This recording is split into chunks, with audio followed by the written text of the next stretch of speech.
What is happening, fellow fantasy GMs? I am JJ Wang. He is the bearded one, DJ Dub. With our powers combined, we are the Fantasy Couriers.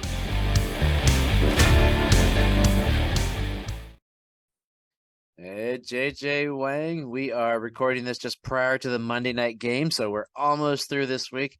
I do have to tell you, I've got to root against my boy tonight. One of my favorite tight ends this year that I've been right about until last week, and that's Gerald Everett. I need Gerald Everett to stink up the joint. I'm hoping by the time people hear this on Tuesday, he stunk up the joint, which means my team survived the bye-week purgatory craziness and Carson Wentz and Tua injury and just everything in the world to still pull off a win. That would make my week. Yeah, I need the Chargers to kind of play bad too in most cases, but it's going to be hard because they haven't been playing great. Eckler's been playing great, but Chargers haven't. They've been a bunch of stinkers. And, in that league, you are really close to getting the high score of the week with your dumpster fire. How'd that happen? Well, I would be pretty much a lock if for some reason I had Ayuk on the bench and I didn't start him. Other than that, all my receivers pretty much hit. None of them had a bad game, so it really didn't hurt me. I mean, he had a great game, but there's a chance. I was close, but I think that would have obviously. I think that would have got me it, but yeah, I got cute and tight end premium, and I started Mo Cox thinking he'd get a catch, which is usually more than Allen Robinson gets, and then Allen Robinson decides, hey, I'm going to play football again. Thanks a lot, dude. You stink. I'm glad you're on bye week, so I'm not tempted to play you next week. But anyway, enough about our teams. We are the Fantasy Couriers. We're here for you. You can hit us up on Twitter, Facebook, Instagram, YouTube. We have a lot of discussion going on the Facebook page. You can check out my weekly rankings on the fantasycouriers.wixsite.com/website. I just started working on week 7, getting a couple things in for that. We're going to talk about a little bit of that this week.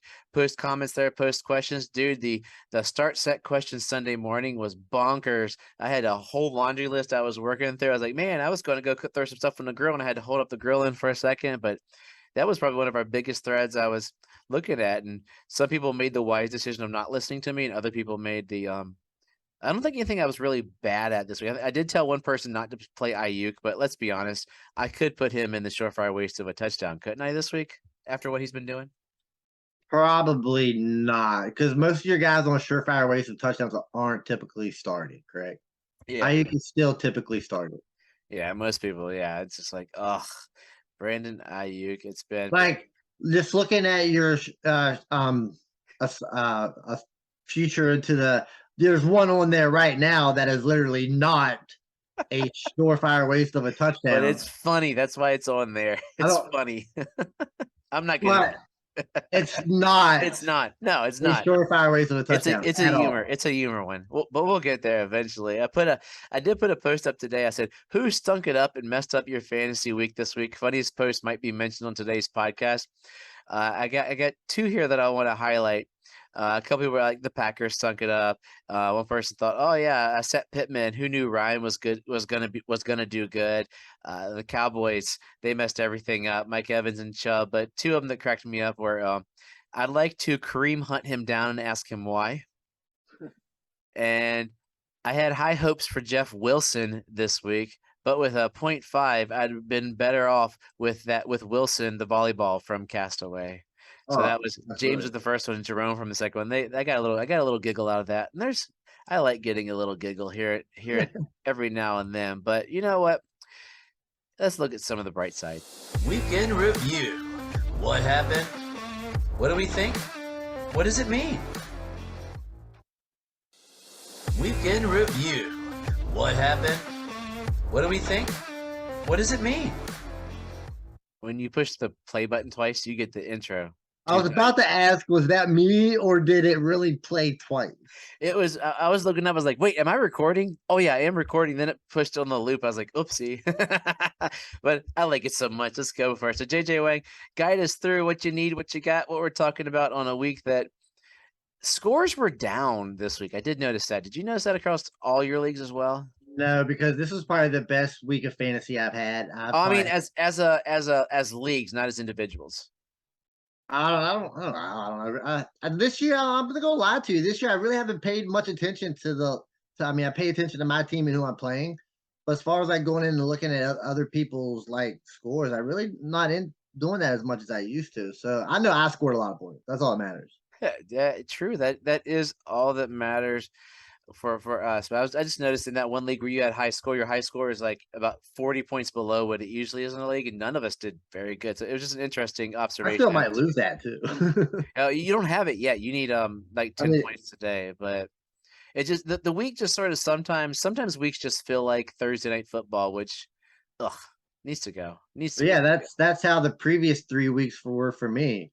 Thursday night football. So Yeah. I mean, that's how I kind of felt. But I mean, it's fantasy. You have your ups and downs. But I do got a couple shots. I'm not gonna do very many. But the first one I wanted to do, I had no idea this guy was still playing. Thought he was on a practice squad somewhere, and he did not play good at all. And that's Jacob Eason. So I want to give him a shout out here. Quarterback got hurt. He had to come in. I'm pretty sure they had no intentions of playing Jacob Eason.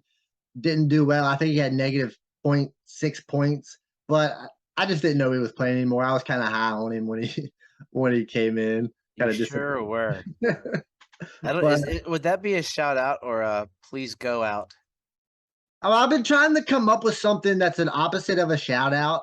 I haven't really figured it out yet. I mean, like technically the opposite of a shout out would be like a whisper in, but that just sounds weird, right? I'll give you homework. Next Monday. Do you know what next Monday will be? Our podcast on next Monday will be 100 episodes old. Yeah. Well, that's fantastic. I mean, I can't even remember my mom's birthday, so I mean, I just number them because I got to keep track. Trying to remember. I don't even know if I guess let me check it up here. Does it say number 99? This is 98. Thursday will be 99. Yeah, 99. Yeah, but, it'll be 100 next week. So quick shout out, Jake. I just want he's still in the NFL. Congratulations. So my next shout out is I got 3 wide receivers here. They're rookies. I got Alec Pierce, Tyquan Thornton, and Wan'Dale Robinson, right? So Wan'Dale Robinson had his first touchdown in the NFL. So shout out to you. You look like the biggest weapon on the New York Giants team outside of Daniel Bellinger. You got Barkley, but is biggest. Are you using that tongue in cheek because he's as big as I am? Well, yeah, I mean that wasn't intentional, but it kind of works. So maybe he can bring a little spark into the Giants, who are now 5-1. So that's kind of a shout out to the Giants. How about that? Yeah, no kidding. I can't see it lasting. And the other one is Tyquan Thornton for the New England Patriots. He didn't have a lot of yards, but he had the receiving touchdown and the rushing touchdown. The guy is super fast. He's 6'2", so he's got pretty tall. But like I say, he's like one of the fastest 40s in the combine. Plus, I also wanted to be able to bring up Bailey Zappi, but I think we might get to him a little later. So shout out to Tyquan Thornton. And then last week we mentioned Alec Pierce saying, would you be interested in starting him? I said he still needed a couple more games. And up until the very last minute or a couple minutes of that game, evidently, he had that long game-winning touchdown. He wasn't playing very well, but it saved his game. So that's 2 decent weeks in a row. If the Colts are throwing 58 times, because let's be real, Paris Campbell even had a decent game yesterday. I could even give a shout out to Paris Campbell, because when Paris Campbell plays, he's a boomer bust guy. He can always hit you over top. It seems like he's done it constantly, but he just is always injured.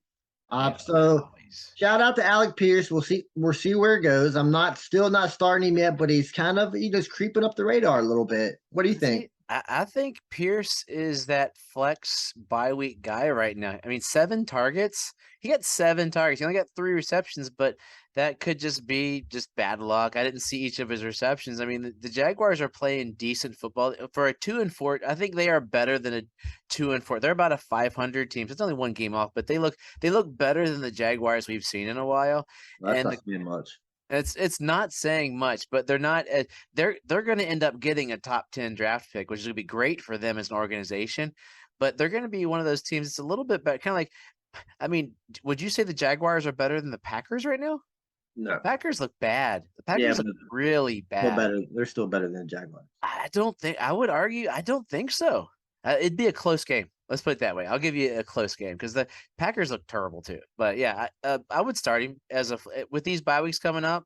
you're gonna need him, especially Cooper Kupp. You probably didn't have insurance for Cooper Kupp's week off this week, so he's looking good.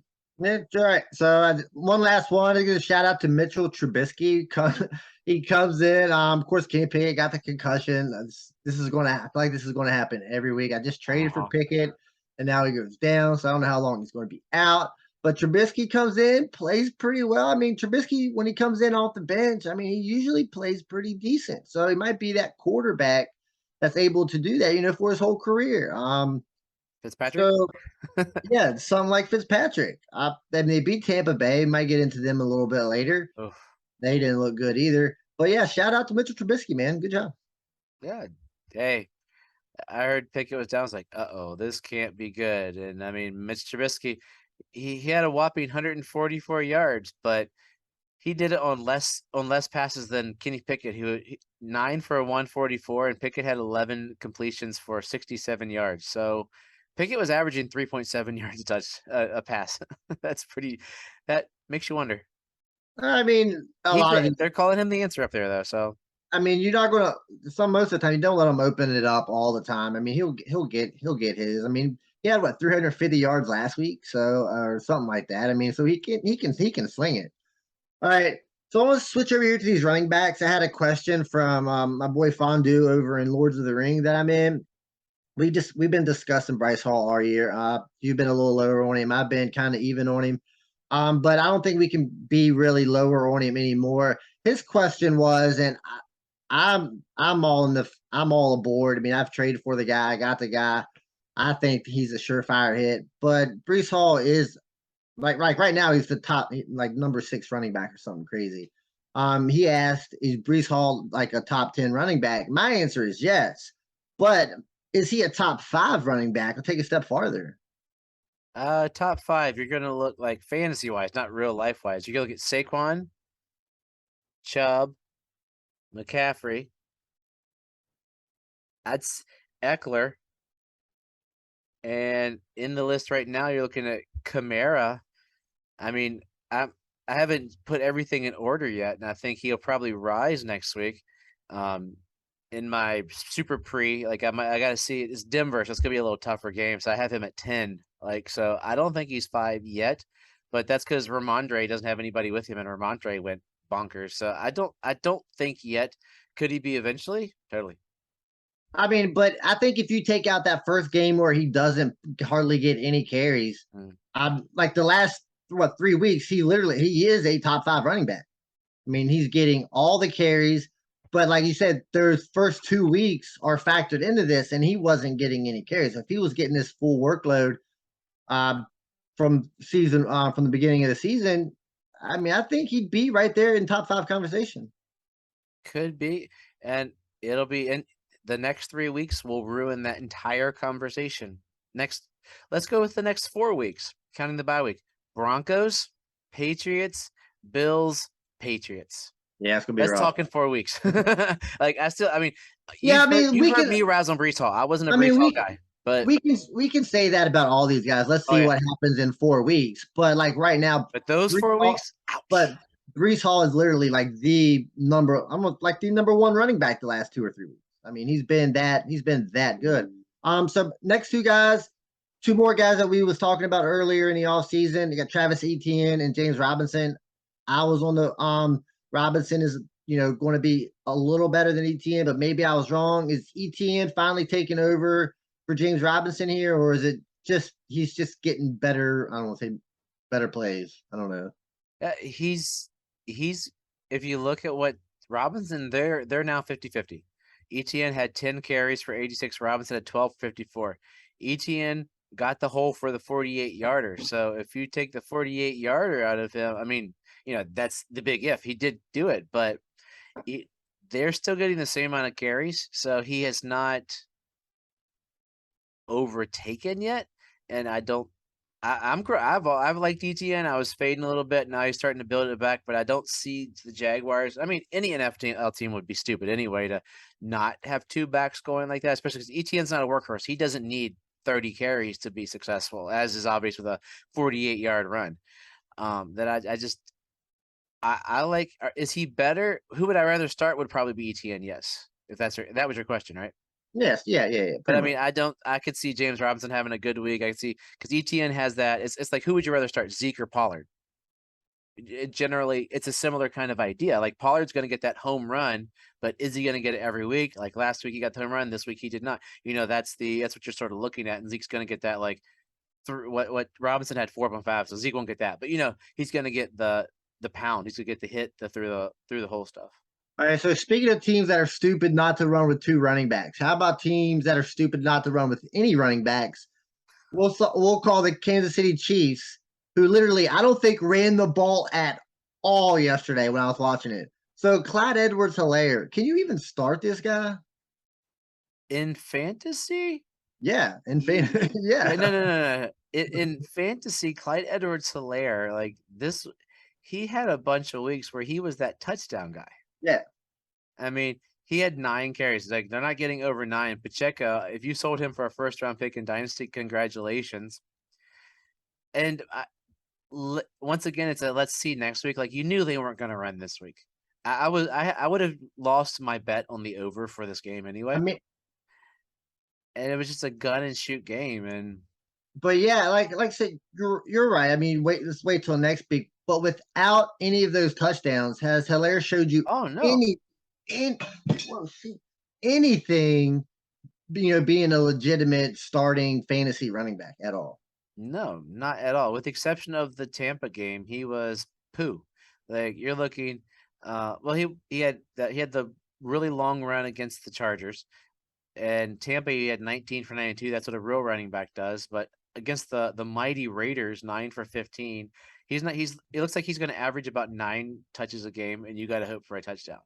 So you probably got to play him based upon where he is.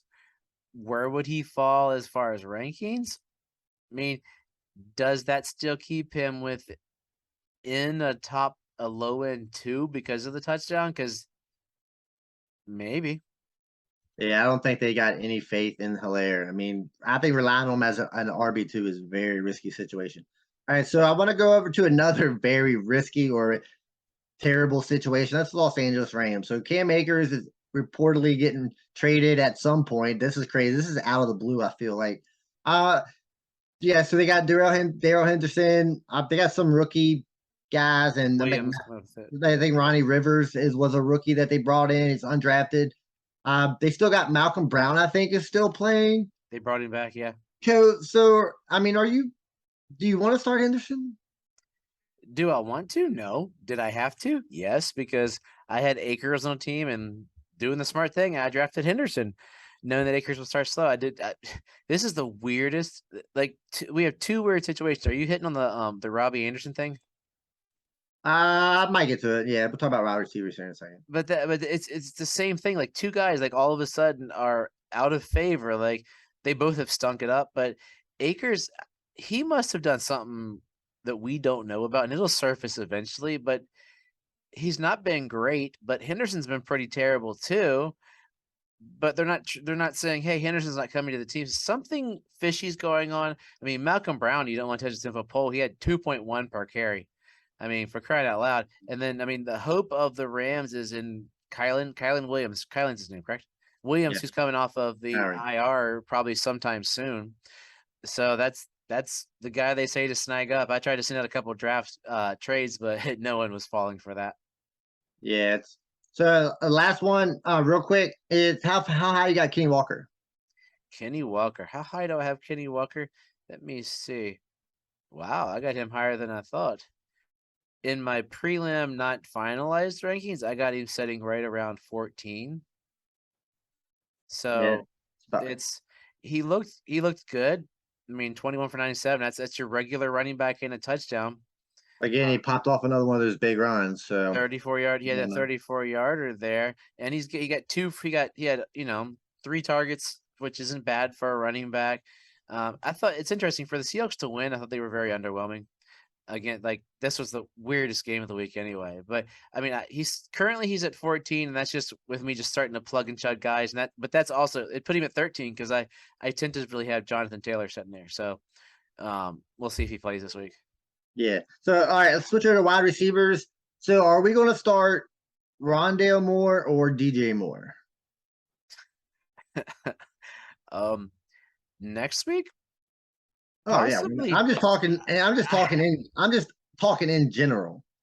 Well, Rondale Moore's value just went up because Hollywood is presumably out for the season, even though they got crappy Anderson.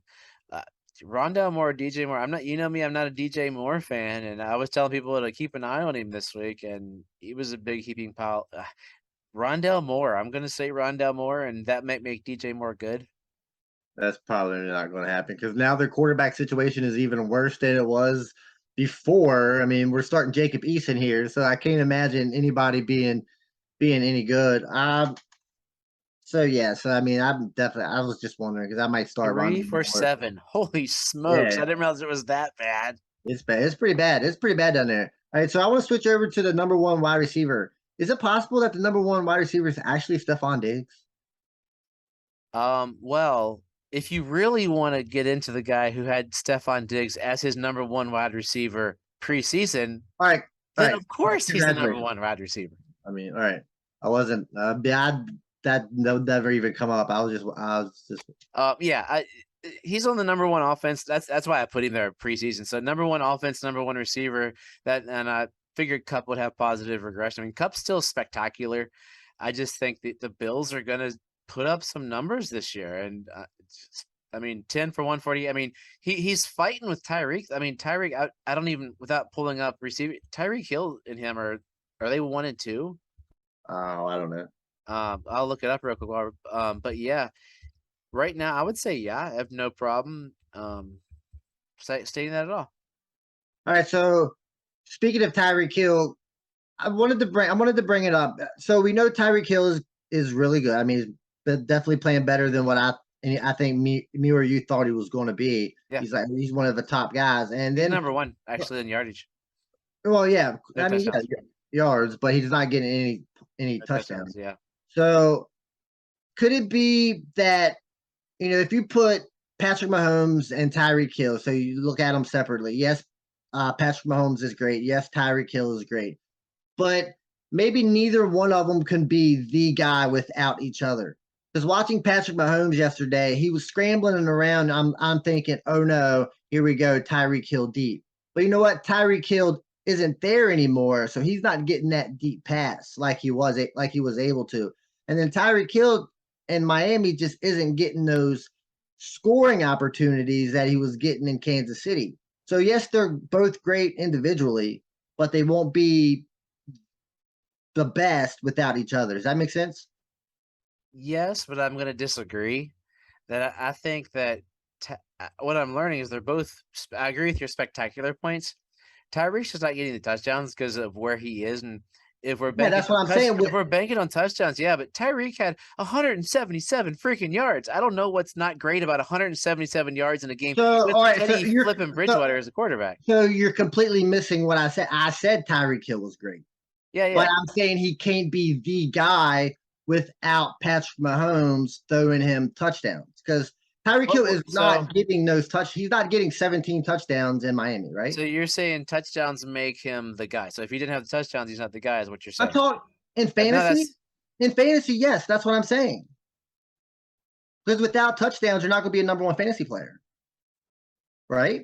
I'm gonna pull up on fantasy. I mean, it depends on the yards. I mean, him and Diggs have so many more yards. Jefferson is right there with Tyreek. So all right, so how many yards? So if you don't score any touchdowns, how many yards are you going to need to finish as wide receiver one? Oh, he's not wide receiver one, but that's what I'm saying. Without Patrick Mahomes, he can't be wide receiver one, and without Tyreek Hill, Patrick Mahomes can't be QB one. I don't know. I think it's gonna. We'll find out next few weeks.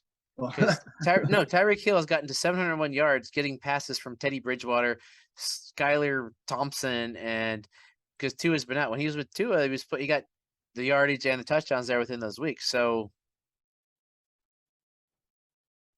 that's what I'm looking at right there with that versus when he has the full complement. I don't know. I mean, I don't think anybody can be in anything with Teddy Bridgewater. Like Teddy Bridgewater has statistically. What do you mean?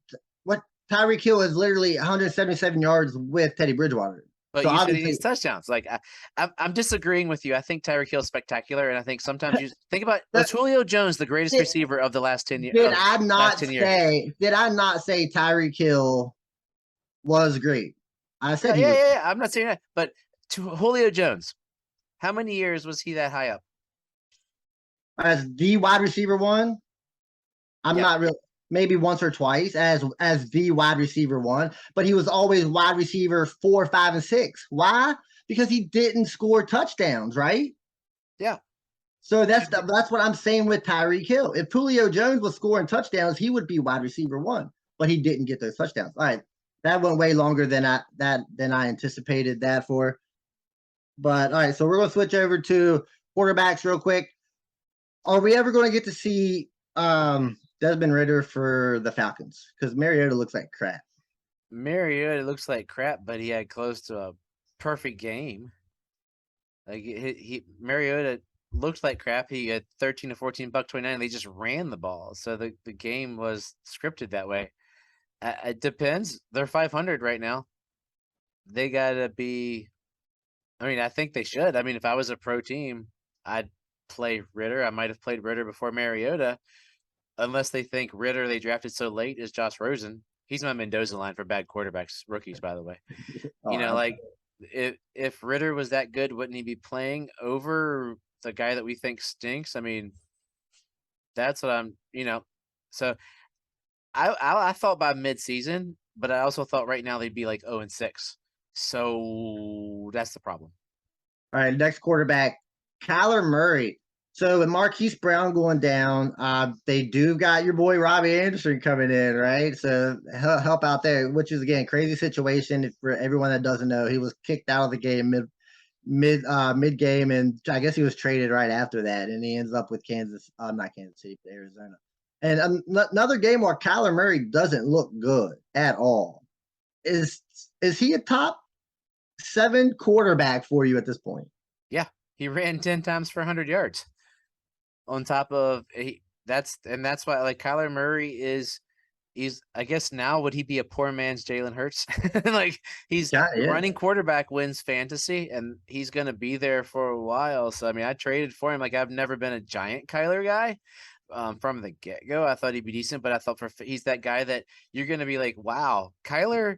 They scored 9 points, but Kyler threw 222 yards, 1 interception, and ran for 100 yards. Didn't have any touchdowns, but there you got 20 points basically from him, give or take, depending on your scoring. Yeah, like I said, he's going to be that because of the running, which makes fantasy great. But like I said, like I've been saying for the last couple of weeks, he's just not a fun. He doesn't look right at all. If Kyler Murray is on your fantasy team, do not watch him play. Because, I mean, you're going to be like, why do I have this guy on my fantasy? That was pretty much why I traded him away. Because I was watching and be like, I don't want this guy on my team. I mean, I don't know. I was like, I don't know what I'm getting. All right, so the last 2 that I got, Aaron Rodgers and Tom Brady. Do these guys get straight?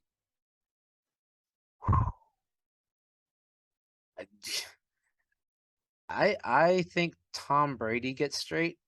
Aaron Rodgers, I don't know, man. Like there's something that doesn't. I mean, we are looking. It's the modern NFL, I guess. I mean, Rodgers still had 250 yards almost, and Brady they had almost an identical stat line if you look at it, within 3 yards, and that's crazy how close it was. But 26, yeah, they are literally within 3 yards and one completion. They both look bad, but there's something. Just watching Rodgers play, something just seems wrong. Brady, you can at least say he's old and everybody's been hurt, and maybe it'll get right. But something seems wrong about Rodgers. Just watching both of them play. Well, something came up over the way. I mean, if Tom Brady was connected with the NFL season this year as much as he should be, I don't think he would be going to Robert Kraft's wedding Saturday night. Right? So if I was on Tampa Bay, I know he's the GOAT, but if I was a teammate of Tom Brady, I'd be pretty upset. And then if you watch the game, he's out there like just screaming and yelling at his offensive lineman. I know Tom Brady has done that his whole career, but at some point you take 2 weeks off in the middle of spring training, and then you're at your old owner's wedding the night before a game when your team isn't playing very well. I mean, I'm kind of scared. Yeah, I mean, I traded him away, thank goodness, in one of my league, the only place I had him. But yeah, they're identical. I didn't realize how close it was. But eye test is all I'm going on here. Brady looks better, and something looks weird about Rodgers, but they're both looking pretty terrible. But I'll never argue against the GOAT. He made me call him the GOAT a couple of years ago, so I gotta stick Oh, with it. I mean, we can always call him the GOAT, but I mean, if you don't, you can still call him out on some things. And like I said, this Yeah. year, I mean, more than I'm guessing what he's bargained for. But yeah, that's all I got. And now a message from our favorite sponsor. Underdog Fantasy is the best and easiest place to play fantasy sports. Now that we are in season, they offer even more fantasy sports options. You can choose to play 4 to 6 round draft contests with up to 10 people.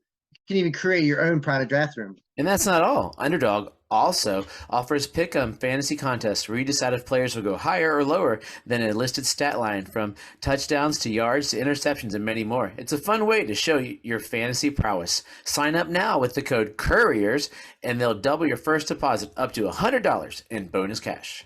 And just in case you missed that, when you make your first deposit of $10 or more, deposit 100, get 100 free. And with their slick mobile app and user-friendly website, you'll have no problem jumping in and drafting your squad or making your best picks. So join Underdog today, and don't forget to use the code Couriers. A link is in the notes of the podcast. Now back to the podcast. Surefire waste of a touchdown. Okay, we got some. This week was an interesting week as I was looking for that. Last week I had a laundry list. This week I don't have nearly as many as I did, and one of them is just because it's funny. He's not a surefire waste of a touchdown, as you pointed out, but it's hilarious because everybody's done with him. So, we're gonna start with your boy Marcus Mariota. He threw a 2-yard touchdown pass. Man, could you imagine? Kyle Pitts got his second. No. Oh, it's got to be Drake London, rookie phenom. No. It's Michael Pruitt with a 2-yard pass from Marcus Mariota. That's pretty much that's all the way surefire waste of a touchdown. I haven't heard that name in a while. Like, I knew who he was, but I was like, huh. And then, we're watching excited about the Jags, and we were talking earlier about, ETN and James Robinson. So that 61-yard run by Oh, no, that wasn't ETN. Oh, James Robinson broke one? No. Oh, wait. Dude, this guy plays for the Jaguars. I thought he was still a Niner. I think he's been practicing. JaMycal Hasty with a 61-yard touchdown run. That is for sure. Surefire waste of a touchdown. Still thought it was with the 49ers. Yeah, me too. I was in there. And then Agnew almost had another touchdown there. I was watching. I was like, he was within a couple yards. He's like, holy cow, we're going to be talking about our boy again. Yeah, let's go down. Let's enjoy a little time in New Orleans. That's another team that going last week on those, how bad you feel about the team. The Saints, oof, they're injured though. But, you love those 44-yard Alvin Kamara. No, that's not Alvin Kamara rushing that touchdown. Oh, it's got to be Taysom Hill because he just likes to jip it. No. Who in the world is this? Rashid Shaheed with a 44-yard rushing touchdown. I believe he was just pulled off the practice squad Saturday night. I think that's what they said during the show. But yeah, definitely 100% a surefire waste of a touchdown. Never heard that guy day in my life. I was gonna say, we do these rookie drafts, and that dude has not ever been on a radar. I do like his name. I think his name is catchy. He's got a catchy name. Yeah, and on that team, he's bound to be healthy, so he should get some play there. I didn't look at the rest of his stat line. I'm pretty sure it was terrible. Yeah, well, I mean, hey, he doesn't need any more. So we're going to Baltimore, and we were waiting for Dobbins to, start to Dobbins it up, and he's Dobbinsing it up with a 30-yard. No. Oh, Lamar got a no. Oh, yeah. It's not totally a surefire waste, but it's still, we didn't expect at this point of the year we'd still be saying the name. Kenyon Drake with a 30-yard touchdown run. So it's a mediocre middle of the ground because there weren't a lot this week, but it's sort of a surefire waste of a touchdown. Yeah, I don't know too many people that start Kenyon Drake. Yeah, he might have been someone. Yeah, like, it's amazing. He had a better day than Eno Benjamin, who probably started on a ton of teams this week. Oh yeah, I started him. He was my DFS guy on that one thing we do, and I was devastated. I'm going to say this poor dude's wrong, but name's wrong. But Cam Akers is gone, so that means Darrell Henderson's going to get some touchdowns. He got one rushing. Oh, good, a 17-year. Nope, not Darrell Henderson. Oh, it must be Tutu Atwell, that little speedy guy out of the back. No. Oh, hey, what about Malcolm Brown? That's all he does. He scores No, it's So a guy who you should get. So hold on, real quick. I like this dude. You got Ben Skoranek and Malcolm Brown confused. No. I'm looking at the stat sheet. I just mess with you. Now, like, this is a guy that I've really considered putting in my team, though, because he is getting some looks, though. So he's a guy I just want to mention because we've never talked about Ben Skoranek because he looks like that sneaky guy that you want on your team, but maybe not your fantasy team. But it was Ben Skoranek, and nobody is starting him, so it would be a surefire waste of a touchdown. But he plays a lot. I mean, he's all over the field. And he looks like that guy that Matt Stafford he looks at like, hey, I know he's going to get the ball, but I got to throw to Cooper Kupp. That's sort of the feeling I get watching him play because he is almost their number 2 receiver. That's what every team says. No, they're just going to throw to Cooper Kupp. So we had the Dallas game last night, and Cooper Rush showed his true colors, and everybody's like, okay, I think maybe we want Dak back, but maybe I jumped the ship a little bit. No, the Eagles defense is that good, but he did have a 7-yard pass to CD. No, that doesn't look like CD Lamb. Not too tall and lanky. Oh, dude, finally Gallup. No, no, it's Jake Ferguson, rookie tight end. I love this dude, but nobody's starting him, I hope, because that's a surefire waste of a touchdown. Now in Dallas, there's a 14-yard run. It's got to be Tony Pollard. Nope. Oh, it's Zeke. Not a surefire waste of a touchdown, but people are so down on that dude. I love seeing him have a great night, and I wanted to point it out somewhere, so I'll put it in there just to see your look. People are down on Zeke like no tomorrow. We consider this a great night. This is what it's coming. 81 yards. So 81 yards and a touchdown is a great night. If you look at if he did that every week for a season, that's what I'm talking about. Like that's what you want out of a running back. That should be an average night for Zeke. Not great. It should be. It should be a night for that. I would take that night for Zeke. He's not getting it. That's why it's a surefire waste of a touchdown segment discussion to get you riled up about Zeke because the Zeke. But that's all 13 carries. I'm all off Zeke too. Don't get me wrong. I'm not a fan. But to say that's a great game might be a little bit of a stretch. Hey, for Zeke to average 6.2 with a long of 14, you got to say it's not. I mean, they're still splitting carries like no tomorrow. It's just Pollard, like with Robinson and ETN, didn't have that blowout long runs. It is what it is. So there weren't a lot this week. It was pretty much talk, or there weren't a lot of scoring. There was a lot of kicking as I was going box score hunting to get my waste of touchdowns. So that's all I got for you. So what are you thinking, JJ Wang? So I got 2 things. The first one is whenever you're make sure you use all your fab dollars. I mean, don't end up the season with $100. I mean, just even if it's not somebody, just throw some dollars on these guys. It's like, would you give back $100 if somebody gave it to you for free? Probably not. As soon as somebody gives it to me, I'd probably go spend it just because I don't have to give it back to them. But yeah. Tag in with that before you go. If your league doesn't use fab, look into it. You really should because it's a better way to do it than a waiver wire. But anyway, go on. It's definitely fair, I believe. I mean, we was always waiver wires. We switched to fab. I would rather not go back to waiver wire ever again. Just use fab. Yeah. So yeah, just make sure you're spending that money. Just if you want to spend $75 on somebody, spend $75 on somebody. Make sure you get them. That's. I mean, it's fun if you get into it. And another thing, kind of depressing. I'm really upset that I'm not going to be able to see my NCAA national championship finale of JMU and Alabama. Really disappointed. I'm half not disappointed on that. So JMU lost. I mean, they only lost by 7. Another high-scoring game for them, but still kudos to a good year. But Alabama lost. Yes, I'm really happy about that. But yeah, really unfortunate that we're not going to see that championship game. So as always, trust yourself and trust the process.